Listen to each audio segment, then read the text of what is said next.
All right, Lancer cross country coach Taylor Groth back for another season. Coach, thanks again for helping us out. And what are you looking for from your teams this year?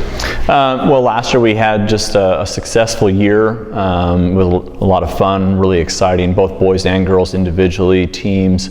And one of the things that we've already talked about for our theme this year is we believe that we had a good season last year. But one of the things that I've always told both our track and cross country teams is I always want you, as long as you achieve your goal, to be proud of what you've done, but I never want you to be satisfied. So our goal this year is that we're proud of what we've done last year, but we're not satisfied with those results, and so our theme this year is go from being a good team last year to a great one this year. Excellent.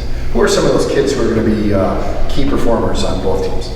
With the boys, we've got two boys sitting there based on graduation at 5th and 6th individually in our league, so that's Nakai Sonoe and Damian Shockey.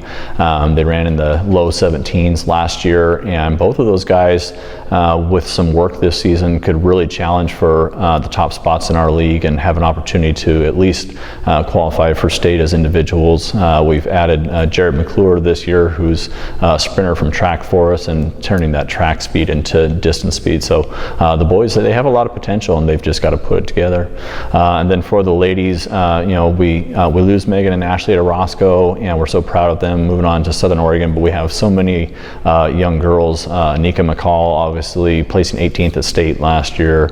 Savannah Slay, those two are going to be a great dynamic duo right there. And then following right behind them, I really see the work that Haley Woodward and Bethany Kalebaugh put in over the summer, and they're going to be right on their heels. And we are just so deep behind them for that 5th girl, whether it's Ashante Potter, whether it's Jessica Kalebaugh, whether it's Allie Renault, Ashante Potter, it's all right there. So everybody has to become a new person, though. We can't just sit there and say, well, it's going to be somebody behind me that's going to have to step up. Every single person's got to shift forward to make up for those two really quality runners that we lost.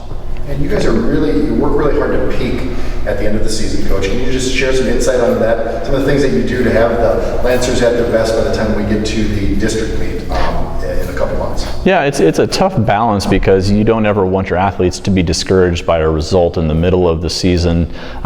So from day one, we talk about that our goal is, of course, always to be at our best no matter what we do. But of course, ultimately, we are different than other sports, and we want to be our absolute best just really one time, and that's at districts, and that's the only way we're going to qualify for state. So we have to balance between allowing kids a little bit of rest during the season so that they can go out and perform at those other meets and feel good about what they've done.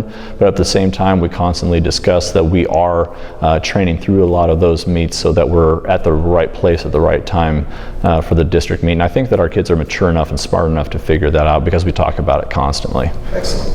Well, Coach, thank you for your time. Have a great season. Thank you.